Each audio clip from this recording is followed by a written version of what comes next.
Here's an easy way to find links to assignments. Let's suppose we're doing the extra credit mistake map. Okay, so it's missing right now. So I just keep going over. I click on view and click to view the mistake map. All right, there's a mistake on the Middle East map. Can you find it?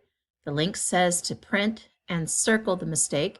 However, since we are COVID red, remote learning, just describe the mistake in an email. Okay, simple enough. So let's click. All right. So now all you have to do is find the mistake on this map and email the answer to me. Call it in the subject heading mistake map or extra credit mistake map. So you can just highlight this and copy it, and then that Control C, and that will be your headline for your subject area of your email. Then tell me what is wrong with the map. That's all.